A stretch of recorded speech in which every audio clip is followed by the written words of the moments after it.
Te doy la bienvenida a Viernes de Terror. Yo soy Enrique Treviño. Comencemos. Espero que hayas pasado una feliz Navidad. El año está por terminarse y me da mucho gusto estar aquí acompañándote. Si deseas apoyar mi trabajo, la mejor forma de hacerlo es suscribiéndote a mi canal de YouTube y compartiendo este episodio. Los enlaces que necesitas están en la descripción.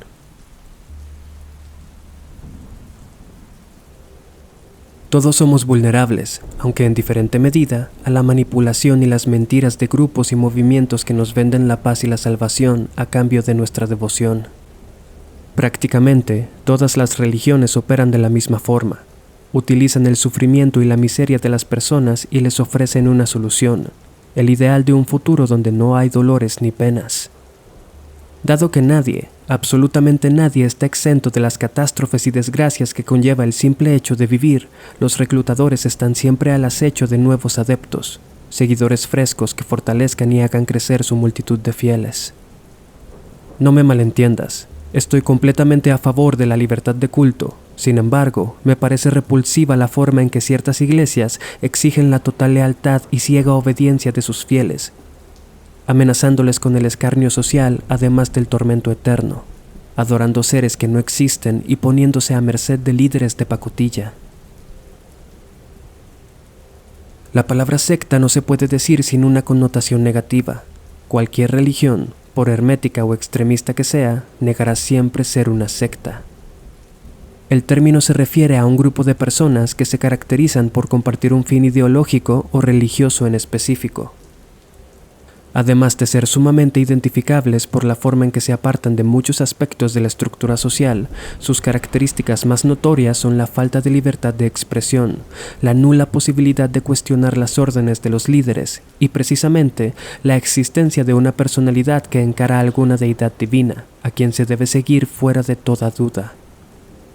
Desde Aum Shinrikyo, la secta japonesa que en los 90 realizó uno de los peores actos terroristas en la historia del país asiático, cuando un grupo de miembros liberaron una cantidad letal de gas sarín en el metro subterráneo, resultando en múltiples fallecimientos y personas con secuelas de por vida, hasta sectas que siguen vigentes, como la Luz del Mundo, mundialmente conocida por los terribles delitos sexuales y abusos físicos de los que sus líderes han sido acusados. La variedad de sectas que existen es tan fascinante como estremecedora, y hoy daremos un recorrido por algunos de los crímenes y prácticas más atroces de algunas de ellas. Quiero dejar en claro que este episodio no pretende criticar, ofender ni desacreditar ninguna religión o creencia en lo absoluto. Todos somos libres de practicar la religión que mejor nos parezca. Antes bien, lo que repruebo por completo son los abusos, las injusticias y las barbaridades que muchas veces se cometen en nombre de algún dios. El 8 de octubre del 2006, en una ciudad llamada Mercedes, en Argentina, se hizo un hallazgo que conmocionó al país entero. Tirado cual basura cerca de las vías del tren, encontraron el cuerpo de un niño de 12 años. El cadáver, degollado, presentaba múltiples señas de horribles torturas y metros adelante se recuperó su cabeza, o más bien su cráneo, ya que le habían retirado la piel por completo. ¿De quién se trataba aquel cuerpo y quién pudo haber hecho algo así?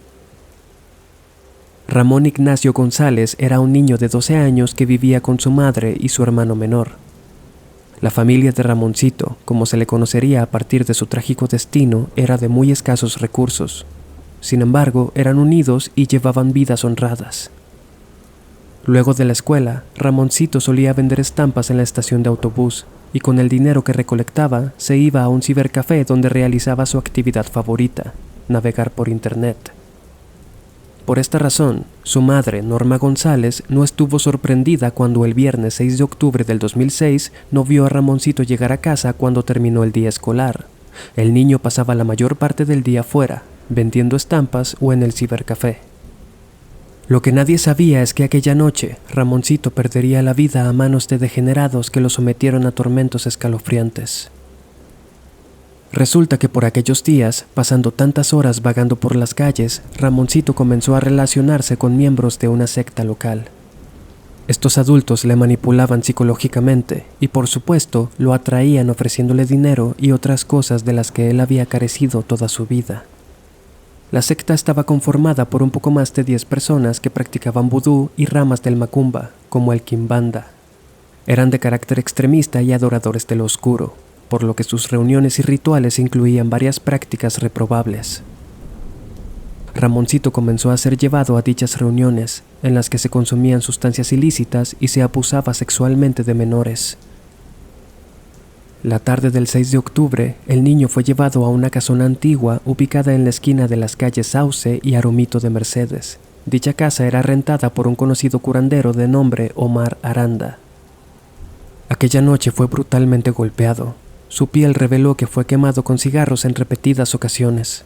Fue violado por al menos 2 personas y debajo de su nalga izquierda presentaba un corte grande y profundo, por el que se supo drenaron toda su sangre. La mañana del sábado 7, preocupada porque su hijo no regresó en toda la noche, Norma acudió a la comisaría a realizar el reporte de desaparición. Se sabe hoy que en ningún momento fue intención de la policía buscar al infante. Norma y un pequeño grupo de vecinos comenzaron a buscarlo por todas partes, aunque sin éxito. El domingo 8 de octubre, gracias a ladridos de perros que una vecina escuchó, una multitud se arremolinó en un terreno cerca de donde Ramoncito vendía sus estampas. Alertada por el movimiento, Norma fue hasta donde estaban los testigos. A pesar de haber quedado prácticamente irreconocible, no le cabía duda. Aquel cadáver era el de su hijo. El caso se popularizó rápidamente. Muchas personas se juntaron en protesta para exigir justicia, lo que incentivó a las autoridades a por lo menos comenzar las averiguaciones. Se descubrió que esta secta reclutaba a varios niños y a cada uno le daba tareas distintas. Entre ellos resaltó una niña, vecina de Ramoncito. Ramonita, como se le conocería, se rehusaba a hablar con la policía. No fue sino hasta un año después y con protección a testigos que la niña decidió contarles lo que ocurrió. Resulta que ella estuvo presente en varias reuniones de la secta, inclusive en la que asesinaron a Ramoncito. Gracias a su testimonio se dieron a conocer los nombres de los perpetradores: Martina Ventura y Ana María Sánchez, 2 mujeres que fungían como líderes de la secta y reclutadoras. Eran ellas por lo general quienes se acercaban a los niños y les invitaban a seguirlas. Fermín Sánchez y Daniel Alegre fueron quienes abusaron sexualmente de Ramoncito aquella trágica noche. Patricia López, quien era enfermera de profesión, suministraba drogas a la víctima para que no opusiera resistencia. Ramonita informó que Patricia inyectaba al niño en los testículos durante los abusos. Daniel Alegre sería quien le cortara la cabeza y Carlos Begiristain retiró la piel del cráneo. Untaron hostias con la sangre del niño y las comieron mientras aullaban, testificó la niña. La secta le había dicho a Ramonita que ella era la elegida. Su deber consistía en asistir a todas las reuniones y tomar notas. Por esto se sabe que los miembros visitaban cementerios, profanaban tumbas y almacenaban tierra y huesos de distintos lugares. Clarita, otra testigo protegida y menor de edad, declaró que los miembros de la secta forzaban a los niños a ejercer la prostitución y a vender sustancias ilegales. La muerte de Ramoncito fue parte de un ritual en el que se entregaba el alma de un inocente, supuestamente a Oshun, una de las deidades de la religión yoruba. Esto puede confirmarse si tomamos en cuenta el hecho de que el cadáver fue abandonado en aquel terreno con sus pertenencias, señal de que posiblemente no tenían la intención de encubrir el crimen. El caso fue asquerosamente mediático. Los diarios y los noticieros mostraron las fotografías del cuerpo de Ramoncito hasta el hartazgo, y los juicios se prolongarían incluso hasta el 2019, cuando la última miembro de la secta, que se encontraba prófuga, fue arrestada. Muchas organizaciones y grupos religiosos y de santeros salieron a la luz en defensa de sus prácticas, argumentando que reprobaban por completo lo que aquel grupo de personas había hecho, declarando que sus creencias no tenían nada que ver con la violencia. A la fecha, el caso de Ramoncito sigue siendo recordado como uno de los más tristes y oscuros en Argentina, donde, como en muchos otros países, la pobreza expone a los niños a los peores horrores imaginables.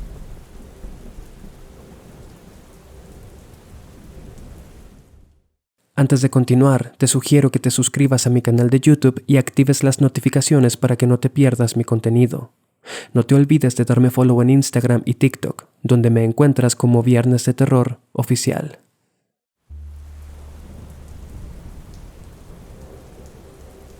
Existen múltiples señales o red flags que nos pueden ayudar a evitar vernos involucrados en sectas o cultos. Siempre he creído que no es correcto criticar la religión de otras personas. Sin embargo, me parece tremendamente absurdo, además de una señal de estupidez, cuando estas iglesias o grupos exigen grandes cantidades de dinero. Desde mi punto de vista, la señal por excelencia de que nos están viendo la cara es la constante presión por entregar más y más riqueza a las iglesias. Y no hablo en este caso de iglesias como la católica, que si bien es la más rica, no es necesario realizar donaciones extravagantes para ser miembro. Me refiero a estos charlatanes que aseguran la posibilidad de comprar un mejor lugar en el cielo si entregas todos tus bienes en la tierra. La Orden del Templo Solar fue una secta fundada en 1984 por el francés Joseph Dimambro y el belga Luc Jouret. Estos dos personajes ya contaban con experiencia en cultos para entonces, incluso antes de conocerse. Dimambro había sido miembro de los Rosacruces, una secta que data de finales de la Edad Media y que tiene fuertes raíces en el esoterismo. Jouret, simpatizante del Partido Nacional Socialista, era médico y se dedicaba a la homeopatía y las curaciones holísticas, luego de haber hecho viajes a China y a Perú, investigando fenómenos paranormales. Jouret afirmaba ser la reencarnación de varios personajes de la Biblia, mientras que Dimambro decía ser un caballero templario reencarnado. Juntos fundaron la Orden del Templo Solar en Ginebra. Su filosofía era unificar el cristianismo con el islam y preparar al mundo para una segunda venida de Cristo, quien vendría como un rey solar. Los rituales de esta secta eran bastante sincretistas y sus miembros formaban parte de círculos de la alta sociedad. Esto debido a que los requisitos para ser miembro de esta orden era tener ingresos monetarios importantes. Pues bien, la Orden del Templo Solar parecía ser otro simple club de adinerados donde practicaban sus cosas, hasta que la secta comenzó a ser investigada por lavado de dinero y tráfico de armas. Lo que implicaría el principio del fin para esta secta ocurrió la noche del 4 de octubre de 1994, en una localidad cerca de Quebec llamada Morin Heights, en Canadá. Antoine y Nick Dutoit eran un matrimonio miembros de la Orden del Templo Solar. En junio de aquel mismo año habían tenido un hijo a quien llamaron Emmanuel. La joven pareja tenía poca o nula vida social.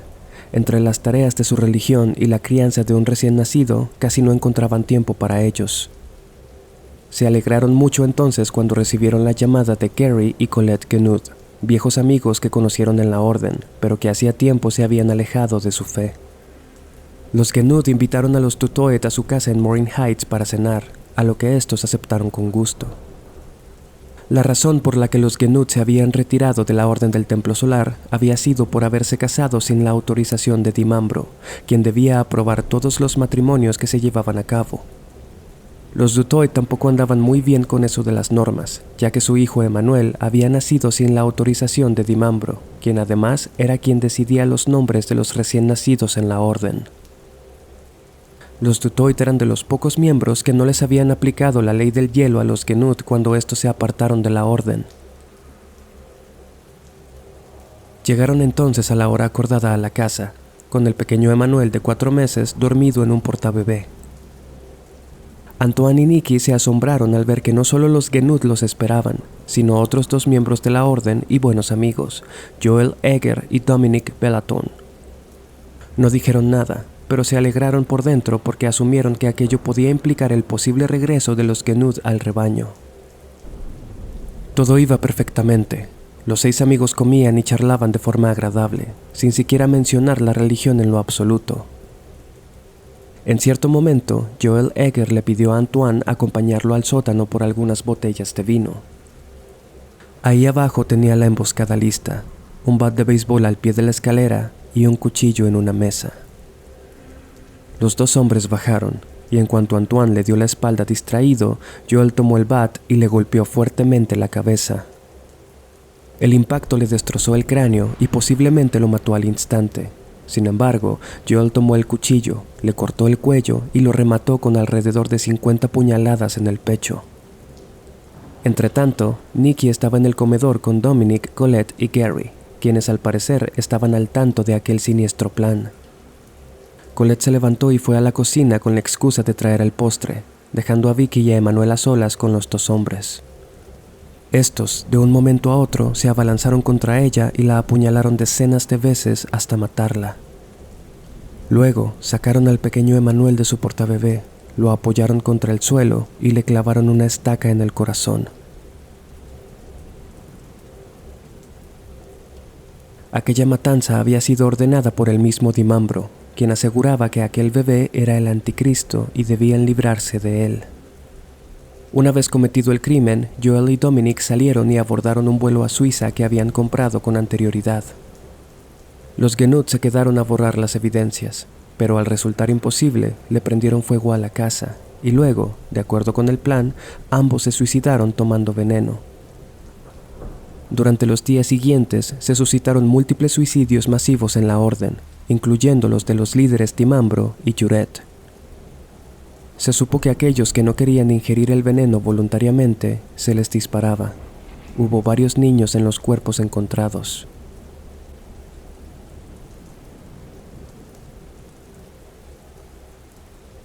La idea de que un movimiento o religión puedan manipularte al grado de estar dispuesto a entregar tu vida es difícil de concebir. Los cultos y las sectas van más allá del nivel académico o la posición social. El absurdo de la existencia puede llevarnos a creer en cosas que pueden resultar dañinas para nosotros y para otras personas. Creo que la mejor forma de evitar ser víctimas de estos engaños es nunca olvidar nuestro valor como seres humanos. No tenemos la obligación de demostrarle nada a nadie, ni de servir a un Dios iracundo y adicto a la matanza, cualquiera que éste sea.